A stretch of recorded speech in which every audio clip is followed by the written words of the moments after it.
السلام عليكم ورحمة الله وبركاته.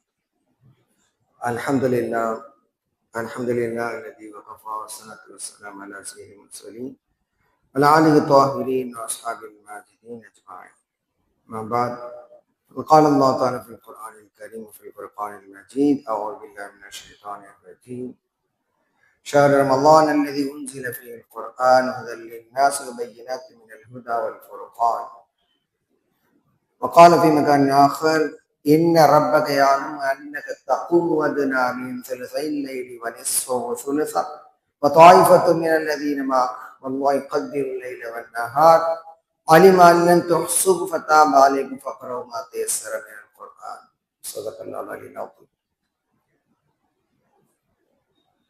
وقال رسول الله صلى الله عليه وسلم: من قام رمضان إيمانا واحتسابا غفر له ما تقدم من ذنبه. صدق رسول الله. رب اشرح لي صدري ويسر لي امري واحلل عقدة من لساني يفقهوا قولي. سبحانك لا علم لنا الا ما علمتنا انك انت العليم الحكيم. இவ்வுலகை படைத்து பரிபாலித்துக் கொண்டிருக்கின்ற பேரின்பன் அல்லாஹ் ஒருவனுக்கே புகழ் அனைத்து முடித்தார். இவ்வுலக மக்கள் அனைவருக்கும் வழிகாட்டியாக வந்த அண்ணன் நபி ஸல்லல்லாஹு அலைஹி வஸல்லம் அவர்களை பின்பற்றிய சஹாபாக்கள், தாபீன்கள், மற்றும் இங்கே குழுமி இருக்கின்ற நம் அனைவர் மீதும் அல்லாஹ்வை வற்றாக்கம் என்றென்று உண்டாடுவான். கணியத்துக்குரிய இஸ்லாம் பெரியவர்களே சகோதரர்களே, உங்கள் அனைவருக்கும் சலாமை தெரிவித்துக் அஸ்ஸலாமு அலைக்கும் வரஹ்மத்துல்லாஹி வபரகாத்துஹு. கணியத்துக்குரிய இஸ்லாம் பெரியவர்களே சகோதரர்களே, அல்லாஹ்வின் மாபெரும் கருணையால் ரமலானை அடைந்து அதிலே முதல் ஜுமாவை நாம் அடைந்திருக்கிறோம். அல்லாஹ்வுக்கு எல்லா புகழும். அல்ஹம்துலில்லாஹ். இந்த ரமலான் மாதம் சிறப்பிற்குரியதுக்கான காரணம், சிறப்பு அடைவதற்கான காரணம் என்னன்னு சொன்னா, அந்த மாதத்துலதான் குர்ஆன் அருளப்பட்டது. ஷஹ்ரு ரமலான் அல்லதி உன்சில ஃபீஹில் குர்ஆன். ரமலான் மாதம் எத்தகைய மாதம் என்றால் அந்த மாதத்தில் தான் குர்ஆன் அருளப்பட்டது. அது மக்களுக்கு நேர்வழி காட்டக்கூடியது. ஹுதல் லின்னாஸ், மக்களுக்கு நேர்வழி காட்டக்கூடியது. பையினாத்தி மினல் ஹுதா வல் ஃபுர்கான், நேர்வழியை அது தெளிவுபடுத்தக்கூடியது. தவறு எது சரி எது என்பதை பிரித்து காட்டக்கூடியதாக அந்த குர்ஆன் இருக்கிறது. அத்தகைய குர்ஆன் அருளப்பட்ட மாதம் தான் இந்த ரமலான் மாதம். இந்த ரமலான் மாதத்திலே அருளப்பட்ட அந்த குர்ஆனை ஓதுவதற்காகத்தான் உருவாக்கப்பட்டதுதான் தொழுகை, அதாவது தராவி தொழுகை. மற்ற தொழுகையெல்லாம் நம்ம தொழுகிறோம். அதே போல இரவு தொழுகை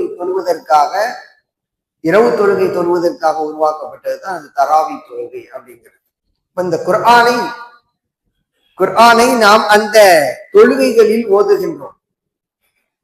எனவே அந்த குர்ஆனுடைய நன்மையை, அதனுடைய எழுத்துக்களுக்கான நன்மையை நாம் அந்த தொழுகையின் மூலம் அடைகின்றோம். கணிதக்குரிய இஸ்லாம் பெரியவர்களே சகோதரர்களே, அதாவது இந்த ஐவேளை தொழுகை கடமையாக்கப்படுவதற்கு முன்பாக மக்காவிலேயே தொழுது வந்தார்கள். அது இரவு தொழுகை தான். அதை யாயுகள் முஸம்மில் அப்படிங்கிற அந்த அத்தியாயத்திலே நம்ம பார்க்கலாம். அதிலே அல்லாஹ் தஆலா சொல்லக்கூடிய செய்தி: இன்ன ரப்பக யஅலமு அன்னக தகூமு அதுனா மின் சுலுஸைல் லைலி வ நிஸ்ஃபஹு வ சுலுஸஹு வ தாயிஃபத்து மினல் லதீன மஅக வல்லாஹு யக்திருல் லைல வன் நஹார் என்ற அந்த தொடர் வசனத்திலே அல்லாஹ் சொல்கின்றான், நபியே, நீங்கள் இரவின் இரண்டு பகுதிகள், இரவின் மூன்றில் இரண்டு பகுதிகளை விட குறைவாக, அல்லது நிஸ்பு அதனுடைய பாதி அளவிற்கு, அல்லது சுலுஸஹு அதுல மூன்றில் ஒரு பகுதி நின்று நீங்கள் வணங்குவதை அல்லாஹ் அறிகின்றான். தாயிஃபத்து மினல் லதீன மஅக, உம்முடன் ஒரு குழுவினரும் தொழுகின்றார்கள். வல்லாஹு யக்திருல் லைல வன் நஹார், இறைவன் அல்லாஹ் தான் இரவு பகலை நிர்ணயிக்கிறான், கால அளவை நிர்ணயிக்கிறான். அதாவது ஒரு காலகட்டத்துல இரவு பொழுது அதிகமாக இருக்கும். இரவு 13 மணி நேரம் கூட வரும். பகல் 11 மணி நேரமாக குறைந்தது. சில காலங்கள் கழிகின்ற போது இரவு 11 மணி நேரமாக குறைந்து விடும், பகல் 13 மணி நேரமாக உயர்ந்து விடும். இப்படி கால ஓட்டம், இரவு பகலை மாற்றி அமைப்பது, நிர்ணயிப்பது அல்லாஹ்வுக்கு மட்டும்தான் தெரியும். அதனால அது உங்களுக்கு தெரியாது. அந்த அடிப்படையில உங்களால் இயன்ற அளவுக்கு நீங்க வணங்குங்க.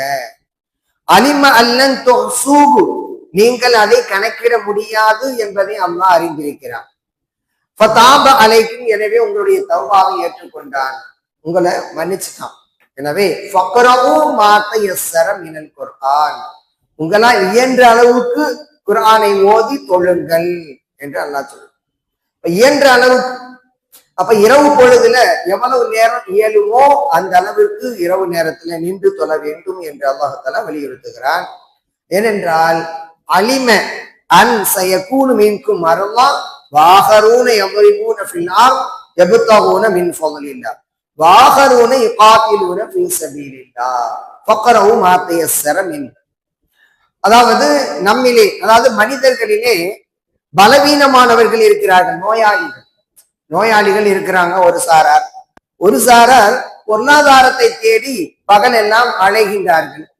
வியாபாரம், அலுவலகம், இது மாதிரி பற்ற இடங்களுக்கெல்லாம் செல்றாங்க, விவசாயம் செய்யறாங்க, இது மாதிரி பல்வேறு வேலைகளில் ஈடுபடுறாங்க. பொருளாதாரத்தை நாடி அவர்கள் செல்கின்றார்கள். இன்னொரு சாரார் வாகருனை பாத்திலூன, இன்னொரு சாரார் அல்லாஹ்வுடைய பாதையில போர் செய்கின்றார்கள். இப்படி பல்வேறு சாரார், பல்வேறு மக்கள் இருக்கின்றார்கள், பல்வேறு வகையினர் இருக்கின்றார்கள். இவர்கள் எல்லாரும் ஒரே மாதிரி 3 மணி நேரம் 4 மணி நேரம் நின்று தொழ முடியாது. அப்ப அதனால இயன்ற அளவுக்கு அவங்க தொழட்டும். ஃபக்ரஊ மா தயஸ்ஸர மின், அதில் இயன்ற அளவுக்கு ஓதி நீங்கள் தொழுங்கள் என்று அல்லாஹ் தஆலா இங்கே கட்டளையிடுகிறார். அப்ப அதாவது ஆரம்ப கட்டத்துல இரவு நேர தொழுகை மட்டும்தான் கடமையாக்கப்பட்டிருந்துச்சு, வேற எந்த தொழுகையும் கிடையாது. இரவுல மட்டும் தொழுகணும். பகல்னா நீங்க சம்பாதிக்க போகலாம், மற்ற இடங்களுக்கு போகலாம், போருக்கு போறது, இது மாதிரி சூழ்நிலை இருந்தது. இரவு நேரத்துல தொழுவது மட்டும்தான் கடமையாக்கப்பட்டிருந்தது. அதனால உங்களால் இயன்ற அளவுக்கு நீங்க தொழுங்க அப்படின்னு சொல்லி அல்லாஹ் தஆலா அனுமதி கொடுத்தான். சொன்னா எல்லாரும் ஒரே மாதிரி தொழ முடியாது. நோயாளி இருப்பாங்க, போருக்கு போறவங்க இருப்பாங்க, பொருளாதாரத்தை நாடி போகக்கூடியவங்க இருப்பாங்க, விவசாயிகள் இருக்கிறாங்க, அவங்க விவசாயம் செஞ்சு பகலெல்லாம் உழைக்கணும். இப்படி எல்லாம் இருக்கிற போது இரவு நேரம் முழுக்க அல்லது இரவுல 2 பகுதி தொழுகிறதெல்லாம் அவங்களுக்கு சிரமம். அதனால இயன்ற அளவுக்கு நீங்க தொழுங்க அப்படின்னு சொல்லி அல்லாஹ் தஆலா கட்டளையிட்டார். கணிதத்திற்குரிய இஸ்லாம் பெரியவர்களே சகோதரர்களே, இந்த இரவு நேர தொழுகையை நாம் கவனத்தில் கொள்ள வேண்டும். ஐங்கால தொழுகை கடமையாக்கப்பட்ட பிறகு இந்த இரவு நேர தொழுகைங்கிறது நஃபிலாக, சுன்னத்தாக மாறிவிட்டது. நஃபிலாகவும் சுன்னத்தாகவும் மாறிவிட்டது. அந்த வகையில சுன்னத்தும் அக்கதாவாக உள்ளதுதான் இந்த தராவி தொழுகை என்பது. அதற்கு அடித்தளம் நபி ஸல்லல்லாஹு அவர்கள் போட்டார்கள், அடித்தளமிட்டார்கள். அதன் பிறகு உமர் ரலியல்லாஹுடைய காலம் அது முறைப்படுத்தப்பட்டது. அது இன்று வரை தொடர்ந்து வந்து கொண்டே இருக்கிறது. கணிதத்திற்குரிய இஸ்லாம் பெரியவர்களே சகோதரர்களே, நபி ஸல்லல்லாஹு அலைஹி வஸல்லம் சொல்லக்கூடிய ஒரு செய்தி, மன் காம ரமலான ஈமானன் வஹ்திசாபன் உஃபிர லஹு மா தகத்தம் மின் தம்பி, யார் ரமலான் மாதத்துல நின்று வணங்குகிறாரோ, நன்மையை, அதாவது ஈமான் கொண்டு நன்மையை எதிர்பார்த்து நின்று வணங்குகிறாரோ, அவருடைய முந்தைய பாவங்கள் மன்னிக்கப்பட்டு விடுகின்றன என்று நபி ஸல்லல்லாஹு அலைஹி வஸல்லம் சொல்லக்கூடிய செய்தி புகாரி என்ற நூலில பதிவு செய்யப்பட்டிருக்கு. அப்ப இரவு நேரத்துல நம்ம நின்று வணங்குறோம். நின்று வணங்குவதன் காரணமாக நம்முடைய முந்தைய பாவங்கள் எல்லாம் மன்னிக்கப்பட்டு விடுகின்றன. அல்லாஹ் நன்மையை